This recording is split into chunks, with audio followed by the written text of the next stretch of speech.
एक एहसास जो दिल करता है, जो दिमाग करता है, थोड़ा सा भी हम अगर करते हैं तो उसमें हम पाते हैं कि भगवान शिव की शिष्यता का अप्रतिम स्वरूप जो धरती पे उतरा है। जब से सृष्टि सृष्ट है तब से है, ये जगत गुरु का रूप उनका तब से है, लेकिन धरती पे उतरा किसके माध्यम से और कब? कितने युग बीत गए। कहते हैं काल बदलता सदियां गुजरती, काल बदलता गया, सदियां गुजरती गई, लेकिन उनका रूप नहीं बदला। जो शुरू हुआ था अहरनिश, वही रूप चलता चला गया जगत में। और इतने युग के बाद आया कली युग, यानी ये युग जिसमें हम और आप जी रहे हैं, रहते हैं। और इसी युग में सन 1948 में एक महामानव का जन्म हुआ। महा शब्द जिसके साथ लगा है, यानी कि मानव के आध्यात्मिक उन्नयन का चरमोत्कर्ष, चरम जो होगा वो जहां जाके ठहर जाता है, उस ऊर्जा को जो मानव तन में आया है उसको हम कहते हैं महामानव। तो महामानव हरिंद्रानंद जी का जन्म हुआ सिवान के अमलोरी गांव में 31 अक्टूबर 1948 को। सुबह जन्म हुआ और तिथि खंडित होकर शाम में पूरी दुनिया में दीपावली मनी। दीपावली जिसमें हम दिए जलाते हैं, जिसमें हम कहते हैं जो अंधेरे से रोशनी की तरफ जाने का पर्व है, ये त्योहार है ये। इसके लिए हम दिए जलाते हैं और जगत के अंधेरे को दूर करने की बात होती है। जगत का अंधेरा तो दूर हो जाता है क्योंकि दिए की रोशनी से उजाला फैलता है, बल्ब की रोशनी से उजाला हो जाता है, लेकिन मन में फैले अंधेरे को दूर करने के लिए कोई दिया हमने नहीं जलाया। उस दिन उस बालक का जन्म जब हुआ, धरती के लोगों ने स्वागत किया, बिना जाने कि कौन आया है धरती पे, ये जाना भी नहीं किसी ने, और दिए जल गए। उनके जीवन की बाकी जो घटनाएं हैं आपने सुनी होगी अभी, या पहले की चर्चाओं में आपने सुना होगा, पढ़ा होगा, किसी ने बताया होगा। ये मुझको नहीं मालूम कि आपको किसने क्या बताया है, लेकिन मैंने एक शिव के शिष्य के हृदय से, एक शिव के शिष्य के हृदय से जिस महामानव का दर्शन किया है, उसकी एक झलक शब्दों में व्यक्त करने का एक प्रयास है मेरा। शब्दों में व्यक्त करना प्रयास ही होता है, पूरी तरह नहीं हो पाता। अगर एक माँ से कहा जाता है कि तुम अपने बच्चे से कितना प्रेम करती हो, बोल के बताओ, तो क्या वो माँ बोलकर बता सकती है? बच्चा पूछता है, माँ तुम मुझे कितना प्रेम करती हो? माँ कहती है इतना। बच्चा कहता है और कितना? माँ कहती है इतना। मतलब कितना भी वो अपने हाथ को फैला दे, कितना भी बोल दे, लेकिन उसके हृदय में जो प्रेम है अपने बच्चे के लिए वो बोल के नहीं बता पाती, एक झलक मिलती है।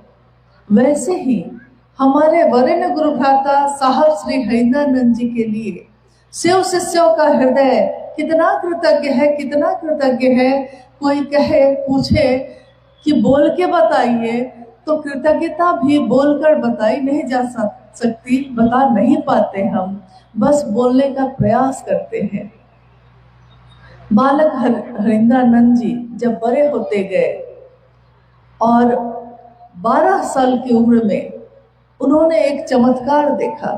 12 वर्ष के जब हुए, साहब हरिंद्रानंद जी के पिता डॉक्टर विश्वनाथ प्रसाद सिंह शिक्षा विभाग में एजुकेशन डायरेक्टर थे। उनके पास साधु संत लोग आते रहते थे।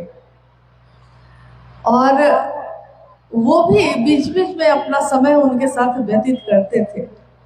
एक दिन घटना ये हुई कि साहब के पिताजी बैठे हैं, उनके सामने एक साधु के रूप में एक व्यक्ति आके बैठे हैं और बालक जो अब 12 वर्ष के हो गए हैं, हरिंद्रानंद जी, वो वहीं पे खड़े देख रहे हैं कि मेरे पिता उस व्यक्ति से क्या बात कर रहे हैं। बस इतना ही हुआ, उस व्यक्ति ने खरी का, यानी जो हम अंग्रेजी में टूथपिक कहते हैं, दांत साफ करने का जो छोटी सी लकड़ी होती है, खरीका हम लोग आम भाषा में बोलते हैं उसको, खरीका जो उसके हाथ में था उसने जमीन पे पटका, वही जो जमीन थी वो उस पे पटक दिया और जमीन पे पटकते ही वो लकड़ी का छोटा सा टुकड़ा वो खरीका सांप में बदल गया। जैसे ही बालक हरिंद्रानंद जी जो 12 वर्ष के थे, उन्होंने जैसे ही ये देखा, इस घटना का प्रभाव उस बच्चे के मन पे ऐसा पड़ा कि वो चीख पड़े। उनको लगा कि ये क्या हो गया। उस व्यक्ति ने जब देखा कि ये छोटा सा बच्चा डर गया है, चीख रहा है, तो उसने तुरंत अपनी जो शक्ति प्रयोग की थी तुरंत वापस कर दिया और कहा कि ना ना बउआ, कुछ ना भइल बा, सब ठीक बा, सब ठीक बा। वही सांप फिर से खरीका में बदल गया। एक 12 वर्ष का बालक ये सोचने लगा कि ये क्या है। उसको बताया गया कि ये चमत्कार होता है।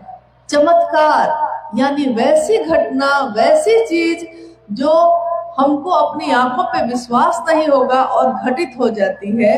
तो चमत्कार जो होते हैं उसके बारे में हम कहते हैं कि जो विश्वास नहीं हो ऐसी घटना हो गई, चमत्कार ही ना हो गया, हम कहते हैं। तो उनके मन पे इस बात का इतना असर हुआ कि उन्होंने कहा कि मुझको भी ये सीखना है। एक 12 वर्ष का बालक ये कहता है कि मुझको चमत्कार सीखना है, क्योंकि उसके मन में, उसके जीवन में चमत्कार सीखना बहुत बड़ी बात है। जैसे हमारे घर में बच्चे के लिए आप कहिएगा कि चावल खा लो, दाल खा लो, सब्जी खा लो, और वो कहेगा कि नहीं, चॉकलेट खाएंगे। उसके लिए चॉकलेट बहुत बड़ी चीज है। लेकिन आप माँ हैं, पिता हैं, आप जानते हैं कि भोजन की जरूरत क्या होती है। बच्चा नहीं जानता। उसके लिए वो टॉफी, वो चॉकलेट, वो बैलून, उस बच्चे के लिए वही सबसे बड़ी चीज होती है। आध्यात्म की धरती पे पहला कदम था वो। और बालक हरिंद्रानंद जी ने सोचा कि मैं अब चमत्कार सीखूंगा। एक तरफ उनके घर में शिक्षा का माहौल था, यानी उनके पिता शिक्षा विभाग के पदाधिकारी थे, उनके बाकी भाई बहन पढ़ाई करते रहते थे, घर में शिक्षक लोगों का आना जाना रहता था। कभी कभी मैंने देखा है कि किसी घर में अगर शिक्षक हो, कोई मास्टर है, तो वो अपने बच्चे को इतना बोलेगा पढ़ने के लिए कि बच्चा भी परेशान हो जाता है। और वो पिता कहता है कि अरे भाई, तुम्हारा पढ़ना बहुत जरूरी है, अगर तुम बढ़िया से पास नहीं किए तो लोग कहेंगे कि मास्टर साहब का बेटा ही नहीं पास किया तो हमको क्या पढ़ाते हैं। और सोचिए, साहब के पिताजी तो शिक्षा विभाग के सबसे बड़े पद पे थे, तो उनको लगता था कि मेरा बड़ा बेटा बर्बाद हो गया। जैसे ही कोई ईश्वर की बात करता है तो दुनिया यही समझती है कि ये तो बर्बाद हो गया, अब ये किसी काम का नहीं रहा। सच भी है, जब इश्क हमें हो जाता है, जब प्रेम हमें हो जाता है, तो हमें दुनिया की सुध-बुध नहीं रहती। तो वो पहला कदम उनका, इसके लिए उन्होंने बारी बारी से कितने लोगों को अपना गुरु बनाया। कभी किसी अघोरी के पास गए, कभी किसी कपालिक के पास गए, कोई साधु मिल गया, कोई संत मिल गया, कोई योगी मिल गया, जो जैसा मिला गुरु बदलते चले गए। एक गुरु के पास जाते, उससे सीखने की कोशिश करते, लेकिन फिर जब उससे भी नहीं सीख पाते तो दूसरे गुरु के पास जाते। एक तरास शुरू थी उनके जीवन में। एक चमत्कार सीखने की तलाश, चमत्कार जिसकी तलाश में वो घूम रहे थे। कितने लोगों को उन्होंने गुरु बनाया, लेकिन ये तलाश पूरी नहीं हो सकी, ये प्यास नहीं बुझ सकी। और प्यास किसकी बुझती है? जिसको बहुत तेज प्यास लगी हो, वो कोई ना कोई तरीका निकाल लेता है। जैसे एक जंगल के रास्ते में एक व्यक्ति जा रहा था, रास्ते में उसको प्यास लगी, उसने पानी की तलाश की, एक कुआं भी मिला, लेकिन कुआं से निकालने के लिए रस्सी और बाल्टी नहीं थी। प्यास लगी थी लेकिन रस्सी बाल्टी नहीं मिली, तो वो छोड़कर आगे बढ़ गया।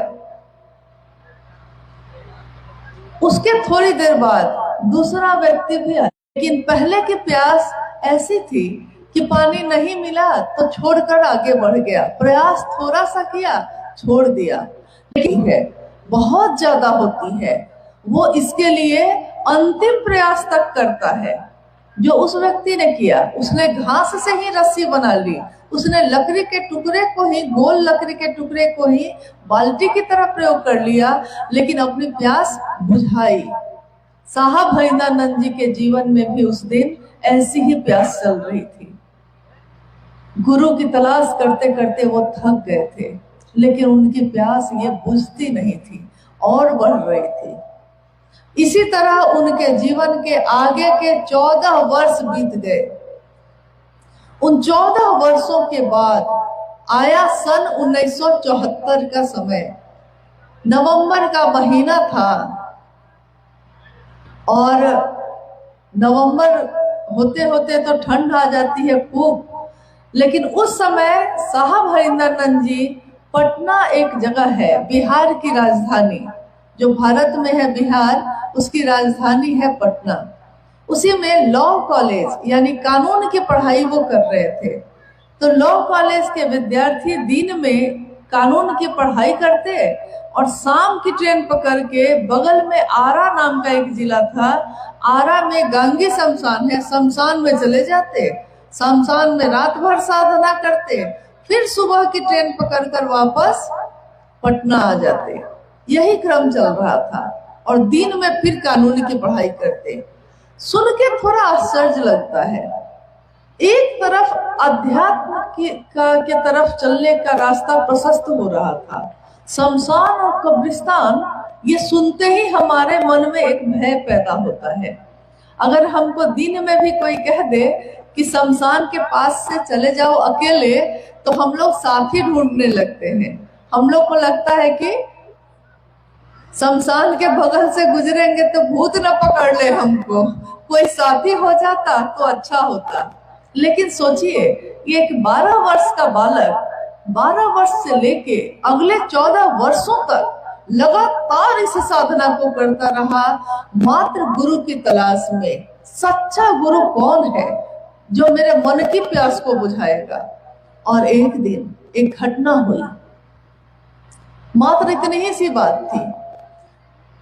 ये घटना ऐसा नहीं कि रोज सबके जीवन में घटती है, लेकिन कोई कोई उसका साक्षात्कार कर पाता है, कोई कोई उसको जान पाता है। उस दिन नवंबर के अंधेरी रात में, ठंड का मौसम था, अंधेरी रात में शमशान में बैठे हुए साहब हरिंदरानंद जी। आप सभी गुरु भाई और गुरु बहन के चरणों में मेरा प्रणाम है। आपने विषय सुना मेरा, शिव गुरु कार्य में हमारी सहभागिता। और अभी तुरंत मन संचालक जी ने कहा कि शिव की दया होगी कैसे, जब आज इस मैदान में खुद साहब उपस्थित हैं। कौन? जिन्होंने हमारे आपके जीवन में शिव गुरु को उतारा है। आप जब तक थोड़ा शांत होके इस जगह पे खड़े हैं तो खड़े होके, बैठे हैं तो बैठ के, लेकिन अगर मन ही शांत नहीं हुआ, बोली ही शांत नहीं हुई, तो शिव की दया का परिणाम से। तो मेरा अनुरोध है पहले कि अभी कुछ समय के बाद आज का ये कार्यक्रम भी खत्म हो जाएगा। इतनी दूर से आए हैं आप सब, हम सब आए हैं एक ही सोच के साथ इस यात्रा में आए कि मेरे और आपके सबके गुरु जो शिव हैं उनकी बात होगी, उनका महोत्सव होगा, महाउत्सव होगा और उस उत्सव में स्वयं साहब की उपस्थिति होगी, जिन्होंने हमारे आपके जैसे सामान्य से सामान्य लोगों के जीवन में शिव की शिष्यता उतारी है। तो सोचिए कि जब वो खुद उपस्थित हो और शिव की बात हो रही हो, उस जगह का माहौल कैसा होना चाहिए, ये तो आपको खुद विचार करना चाहिए। क्योंकि इस जीवन में मेले बहुत लगते हैं, बहुत जगह पे हम लोग मेले में जाते हैं और घूम के लौट आते हैं, लेकिन ये मेला नहीं है। साहब अक्सर कहते हैं कि शिव गुरु के लिए जो शिष्यों का प्रेम है, हमारे गुरु शिव के लिए जो उनके शिष्यों का प्रेम है, इसके बारे में कुछ यूं कह सकते हैं आप कि ये इश्क है, कोई तमाशा नहीं है। ये इश्क है, कोई तमाशा नहीं है। शिव गुरु की बात है, शिव की शिष्यता की बात है। और किन लोगों के बीच है? वैसे लोगों के बीच है जो जंगलों में रहते हैं, पहाड़ों में रहते हैं, जिनके जीवन में कोई सुख सुविधा आराम नहीं है। उन जैसे अति सामान्य लोगों के भी गुरु शिव हैं। और ये सबसे बड़ी संपत्ति हमारे जीवन में आई जो हमने इस काल में जन्म लेके पाया है। और साहब जो उपस्थित हैं उनके लिए हम सब बड़े प्रेम से कहते हैं कि स्वागत है हे युग पुरुष तुम्हारा, स्वागत है हे युग पुरुष तुम्हारा, तुमने जमीन पे गुरु शिव को उतारा। कौन है शिव? कौन है वो शिव जिसको हमने और आपने गुरु माना है? हमारे आपके घर में जिसकी पूजा होती आई है, आज से नहीं, हजारों वर्षों से, हजारों सालों से घर घर में जिस शिव की पूजा होती आई, उसी शिव का एक रूप जगत गुरु शिव का भी रूप है, लेकिन हम उस रूप से जुड़े नहीं।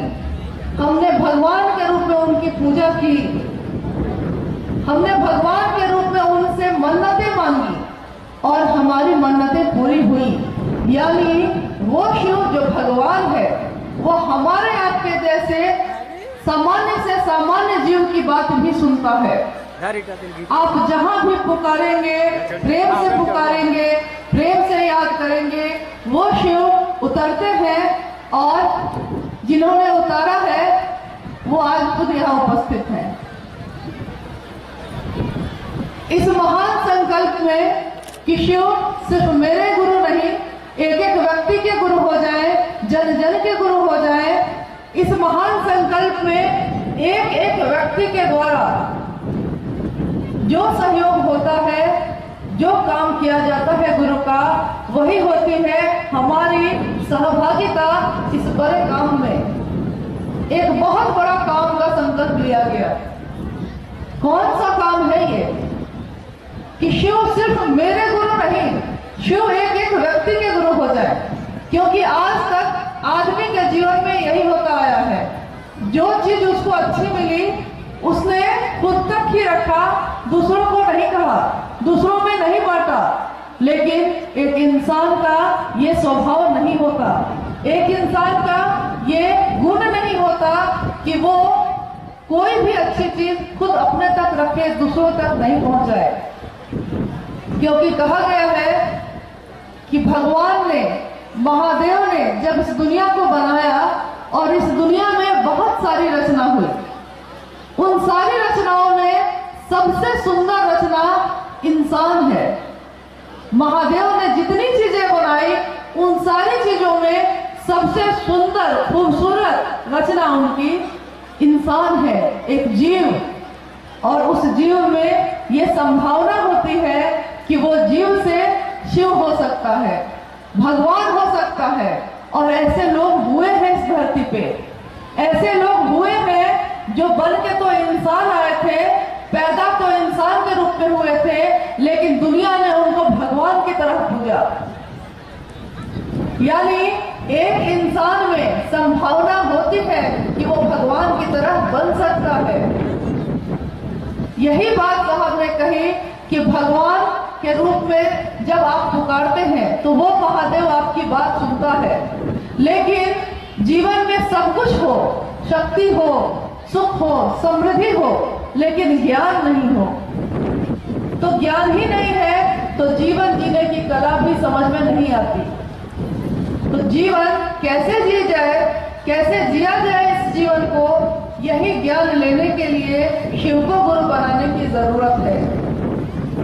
क्योंकि जिस दुनिया में हम और आप रहते हैं, आप देखते होंगे सिर्फ धनबाद ही नहीं, झारखंड और भारत के अन्य राज्य, सारे जगहों पे काफी चीजें हुई, तरक्की हुई, उन्नति हुई। पहले जब हम हाथ के पंखे से हवा देते थे, आज एसी और कूलर पे पहुंच गए। पहले घर में दिया जलता था, आज एक बटन दबाते हैं और बल्ब जल जाता है। देखिए, घर का अंधेरा, घर में छाए हुए अंधेरे को आप बिजली की रोशनी से रोशन कर सकते हैं, उजाला ला सकते हैं। लेकिन हमारे आपके मन में जो अंधेरा फैला है, उस अंधेरे को गुरु की रोशनी के सिवा अब किसी की ताकत नहीं है कि हमारे आपके मन में जो अंधेरा फैल गया है, हमारा आपका मन जो अंधेरा में डूब गया है, इसको रोशन कर सके। तो कौन कर सकता है? वो एकमात्र महादेव कर सकते हैं, एकमात्र शिव जिसने इस दुनिया को बनाया है। जिसने बनाया है वो जानता है कि हमारा इलाज कैसे होगा, हमारे अंधेरे मन को रोशनी कैसे दी जाएगी। और देखिए, आज जब से हमारे जीवन में शिव की बात आई है, हमने शिव की बात करना शुरू किया, हमने ये 3 सूत्र करना शुरू किया, तो हमारे आपके जीवन में कितना परिवर्तन हुआ। पहले भी हमारा जीवन था, पहले भी एक जीवन था, लेकिन उस जीवन में यही होता था कि सुबह होती थी और शाम होती थी, सुबह होती थी फिर शाम भी हो जाती थी, जिंदगी यूं ही तमाम होती थी। उस जीवन में न कोई उमंग था, न कोई तरंग था। सुबह उठे, दिन भर जो एक जानवर भी काम करता है वो सारे काम हम करते हैं, शाम हो जाती है, पूरा दिन खत्म हो गया। लेकिन आज का जीवन, अब का जीवन जो है, जब हमने शिव को गुरु बनाया है, जब शिव हमारे गुरु हुए हैं, इस जीवन में देखिए क्या है, इस जीवन में कितने रंग हैं, इस जीवन में कितनी उमंग है। कहाँ आपने गाड़ियां लगाई है और कहाँ से आप पैदल चल रहे हैं। कहीं किसी के चेहरे पे थकावट नहीं नजर आती। कैसे, कौन सी उमंग है ये, कौन सी ये तरंग है, कौन सा ये उत्साह है। जीवन जीने का एक, छोटी छोटी बातों पे हम रोते थे, छोटी छोटी समस्याओं से कि अब इससे पार कैसे पाएंगे। लेकिन आज महादेव का संबल है, आज महादेव हमारे गुरु हैं। महादेव ये कोई छोटी बात नहीं है। आपके शहर में अगर एक कोई बड़ा आदमी हो और वो आपका परिचित हो या आपका रिश्तेदार हो, तो आपके मन को कितना बल होता है। कहावत है ना कि जब सैया भरे कोतवाल तो डर काहे का। किसी के सैया, किसी के पति अगर कोतवाल हो जाए तो लगता है कि पूरा जिला के मालिक हम ही हैं। मन इतना बलशाली हो जाता है। और आज किसको हम कहते हैं, शिव मेरे गुरु है, महादेव मेरा गुरु है। तो सोचिए, वो महादेव जो भगवान है, जिसकी मात्र इच्छा में इतनी शक्ति है कि उसने पूरी दुनिया को बना दिया। और ऐसी कितनी दुनिया होगी उनकी दुनिया में पता नहीं, क्योंकि हम और आप तो कुछ दूरी तक देख पाते हैं, कुछ दूरी तक समझ पाते हैं। लेकिन उस महादेव के दुनिया में कितने ब्रह्मांड होंगे, कितनी दुनिया होगी कि इतनी मात्र इच्छा में इतनी ताकत है। वो मेरे आपके जैसे तुच्छ व्यक्ति का, सामान्य से साधारण व्यक्ति का अपना गुरु हुआ है, अपना। तो हमारा आपका मन कितना बलशाली होना चाहिए। मेरे गुरु शिव है, अभिमान से, गर्व से कहिए कि मेरे गुरु शिव है। और ये गर्व कि इससे बड़ी संपदा, इससे बड़ी संपत्ति इस दुनिया में इंसान को नहीं मिल सकती। इससे बड़ा भोग दुनिया में कोई किसी को नहीं दे सकता। पैसे से अगर सुख मिलता, समृद्धि से और सुविधाओं से अगर सुख मिलता, तो जितने लोगों के पास पैसे हैं, जितने लोग अमीर हैं, सब सुखी होते। लेकिन आज सड़क पे दिन भर काम करने वाला भी शिव को याद करता है, शिव से दया मांगता है, अपने गुरु को प्रणाम करता है और अभिमान से, गर्व से, अनपढ़ होते हुए भी, जंगलों में रहते हुए भी, साधारण होते हुए भी, गरीब होते हुए भी गर्व से चर्चा जब करना शुरू करता है कि मेरे गुरु शिव हैं, आप भी आइए, अब गुरु बनाइए शिव को, आइए भगवान शिव को अपना गुरु बनाइए।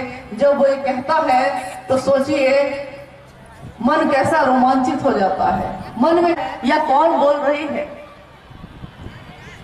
आज भी इस रात कब खत्म होती थी उनको पता भी नहीं चलता था। आज वो महिलाएं अपना घर भी संभालती है, दुनिया भी संभालती है और अपने गुरु शिव का काम भी संभालती है। ये बहुत बड़ी घटना हुई है इस दुनिया में, जो महादेव के सिवा किसी के बस में नहीं था कि वो ऐसा कर सकता था। हम सब के जीवन में जो खुशी आई है और आज जो ये महोत्सव हो रहा है, हम सब संकल्प लें कि हम अपने जीवन में तो हमने शिव को अपना बनाया ही है, लेकिन मेरे शिव एक एक व्यक्ति के, एक एक इंसान के अपने हो जाएं, इसके लिए हमको बस थोड़ा सा काम करना है। इतना ही करना है कि जब जो मिले कोशिश करिए कि उससे शिव की बात कर सकिए, उससे महादेव की चर्चा कर सकिए। वो महादेव जो इतना दूर था आज इतना नजदीक है, आज हमारे आपके लिए इतना नीचे आ गया। जो भगवान है गुरु के रूप में, वो अपने शिष्य के लिए कितना नीचे आ सकता है। आज हमारे आपके बीच ये उदाहरण है कि हमें कुछ नहीं आता, न तो कोई विसाख है, न तो कोई योग्यता है, न तो कोई ज्ञान है, कुछ भी नहीं है, लेकिन हमारे आपके जैसे लोगों को उस महादेव ने चुना है। ये हमारा सौभाग्य, इससे बड़ा सौभाग्य और कुछ नहीं हो सकता। तो आइए इस सौभाग्य को व्यक्ति के जीवन का सौभाग्य बनाए और चर्चाओं में जो आप कहते हैं, गाते हैं कि शिव की चर्चा में चला चला चला चलते ही रहो, तो हम अपने जीवन में ये संकल्प लें। और आज साहब जो खुद यहाँ उपस्थित हैं, हम सबका परम सौभाग्य है ये, हम उनसे आशीर्वाद मांगे, अपने मन को शांत करें, शांत चित्त होकर सुनिए कि वो क्या कहने आए हैं। क्योंकि आज दुनिया के हर कोने से उनको लोग चाहते हैं कि वो जाए और वो नहीं जा पाते, लेकिन आज धनबाद के इस कोने में वो जब आ गए हैं तो ये हमारा आपका बहुत बड़ा सौभाग्य है। फिर ये समय आएगा कि नहीं आएगा नहीं जानते, फिर ये वक्त आएगा कि नहीं आएगा हम और आप नहीं जानते। तो आइए, आपने गीत सुना है ना कि लग जा गले कि फिर हंसी ये शाम हो कि ना हो, शायद इस जन्म में फिर ये बात होगी कि नहीं नहीं जानते हैं। थोड़ी देर में साहब खुद यहाँ उपस्थित होंगे, उनके मुख से अपने गुरु शिव की बात हम सब सुने और अपना सौभाग्य मानकर अपने हृदय में इसको, अपने दिल में इसको संजो कर अपने घरों को वापस लौटे। कुछ नहीं मिला। जिन लोगों के लिए पूरा जीवन आप जान दे देते हैं, प्राण दिए रहते हैं कि वो खुश हो जाए आपसे, आप सब कुछ करते हैं उसके लिए, लेकिन कुछ समय के बाद ऐसा वक्त आता है कि वो आपसे मुंह फेर लेता है। क्योंकि इंसान प्रेम का बदला प्रेम पूरी तरह नहीं दे सकता, लेकिन वो भगवान जो शिव है, वो गुरु जो शिव है, वो आप एक कदम चलते हैं तो वो 100 कदम चलता है। आप एक बूंद प्रेम का देते हैं तो वो 1000 बूंद देता है। वो प्रेम का सागर है, ज्ञान का निधि अगम है, हम अपने गुरु शिव से दया की याचना करें, हम अपने साहब से आशीर्वाद की याचना करें कि हमारे आपके जीवन में शिव सचमुच में उतर जाए। शिव की शिष्यता का जो संकल्प, जो प्रण हमने लिया है, हम अपने शिव के लिए अब इस जीवन में, अपने इस जीवन में अंतिम सांस तक काम कर सकें। हम सब उस शिव की शिष्यता एक एक घर तक फैला सकें। आने वाला समय ऐसा समय हो कि जहां से आप गुजरें, उस घर में अगर दिया जलता हो, उस घर में अगर लोग रहते हो, तो वो शिव की बात करते हो। शिव और कुछ भी नहीं, शिव के सिवा और कुछ भी नहीं। ऐसा जीवन, ऐसी दुनिया हो जाए, ये सपना है हम शिव शिष्यों का। लेकिन हमको इसके लिए करना होगा, काम करना होगा। गुरु ने दया की है, गुरु ने दया की बारिश की है, लेकिन इसकी बूंदों को, इसके प्रवाह को हर घर में पहुंचाना होगा, हर दिल में उतारना होगा। इसके लिए आप सब आगे आइए और शांत होकर बैठ जाइए, साहब की बात को सुनिए। जहां है जैसे है वहीं से हलचल मत करिए, क्योंकि कुछ देर के बाद तो फिर वहीं लौट के आपको जाना है जहां से आप आए थे, उसी दुनिया में फिर लौटना है। शिव की ये दुनिया, बड़ा सौभाग्य होता है हमारा कि ये मिलती है दुनिया। तो आज इस सौभाग्य को थोड़ा संजो के रखिए। आप सबसे अनुरोध है कि आज इस महोत्सव में जो आप आए हैं, तो इस महोत्सव का महत्व समझिए। महोत्सव में जो बातें आपने अब सुननी है साहब से, आप जो सुनेंगे अभी, ध्यान से सुने, एक एक शब्द को अपने जीवन में उतारें, अपने दिल में उतारें, ताकि आने वाले समय में आप अपनी इस ऊर्जा का उपयोग कर सके। समय बहुत कम अब बचा है, और जब हम लोग अभी आ रहे थे तो काफी लोग अभी रास्ते में ही थे। हर मैदान छोटा हो जाता है, क्या किया जाए? शिव के दुनिया, शिव के शिष्यों की दुनिया जब बढ़ेगी तो दुनिया का कोई मैदान ऐसा नहीं होगा जो शिव शिष्यों को थाम सकेगा, बैठा सकेगा या व्यवस्था कर सकेगा। गुरु भाई और गुरु बहन, जैसे ही ये संबोधन हम देते हैं, हमको क्या याद आना चाहिए? गुरु भाई आप हैं मेरे, किसके कारण? गुरु बहन आप हैं मेरी, किसके कारण है? कारण क्या है? इससे पहले एक महिला थी आप, इससे पहले एक पुरुष थे आप, एक इंसान थे मेरे लिए। लेकिन आप अनजान भी हैं अगर, और आपने शिव को गुरु बनाया है, तो मेरा संबोधन ये हो जाता है कि गुरु भाई हैं आप, गुरु बहन हैं आप। तो इसके मूल में क्या है? उत्तर आपको देना होगा। ये मेरी जिज्ञासा है कि इसके मूल में क्या है।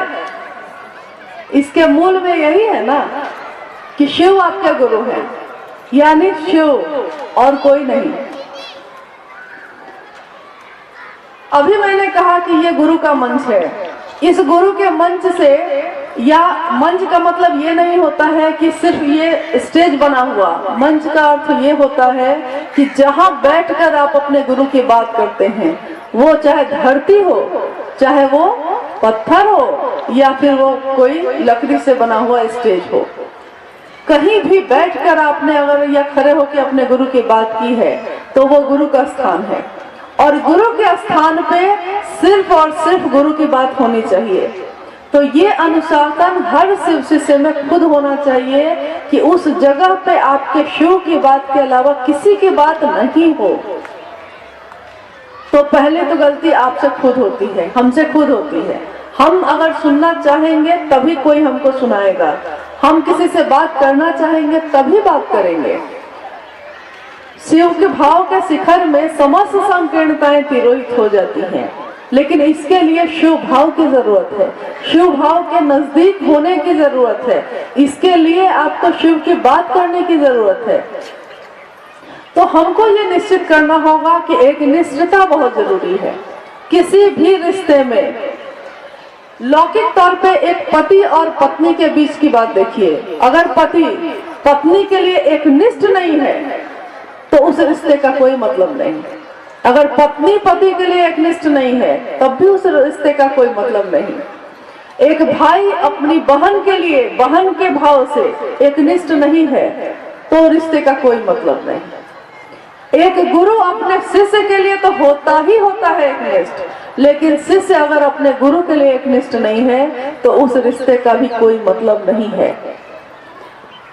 अभी तक हम लोगों ने दिल्ली में, खासकर दिल्ली और आसपास के क्षेत्रों से जब जब भेंट हुई है, अब बहुत कम हुआ है, लेकिन मेरी अपनी अनुभूति है कि हम लोग शिव के अलावा सारी बात आप लोगों से सुनते रहे।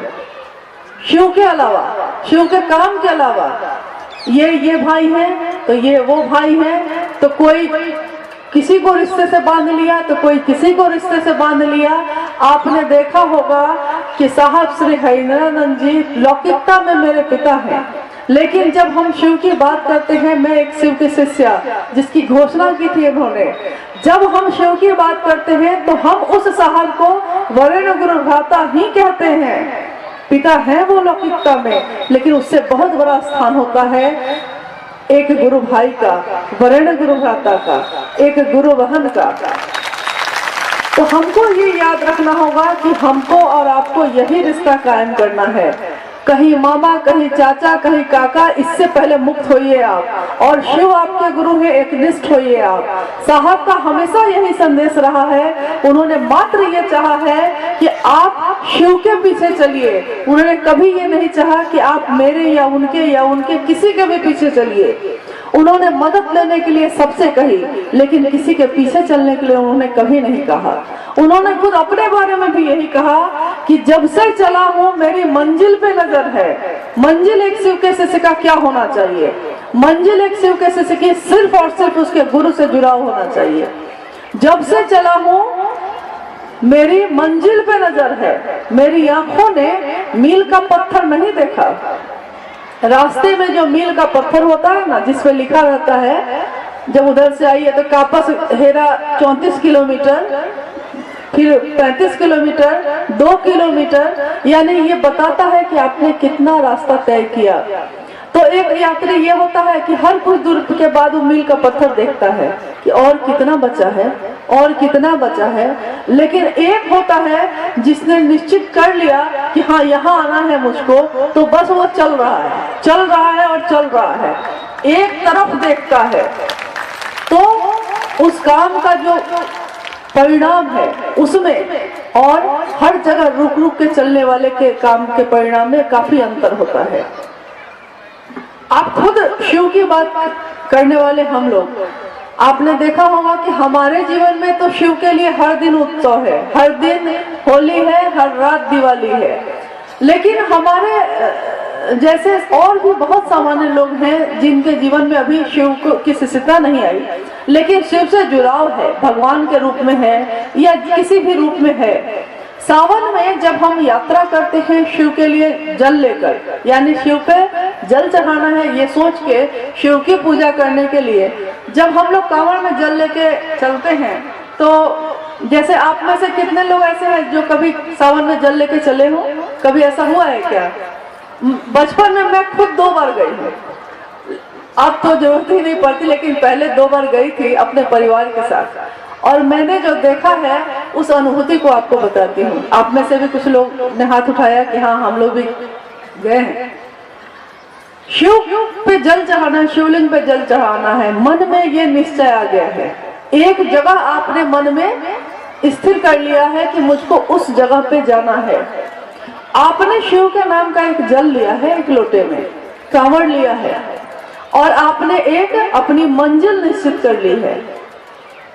आप चल रहे हैं, बोलबम बोलबम बोलबम से पूरा माहौल गुंजायमान है। आप चल रहे हैं, आपके साथ असंख्य लोग चल रहे हैं, वो असंख्य लोग भी चल रहे हैं, आप ही के साथ चल रहे हैं, आप उनके साथ, वो आपके साथ। लोग अपना जो परिचय है वो भूल जाते हैं, किसका क्या नाम है वो भूल जाते हैं। मैंने देखा है जो तेज चलता है उसको कहते हैं इंजन बम, जो बीच में भैया बम, मैया बम, तो कौन बच्चा बम। मतलब कि एक अलग सा माहौल, अद्भुत सा माहौल, जिसमें एक मंजिल निश्चित है और उस मंजिल के लिए चलने वाले असंख्य लोग हैं।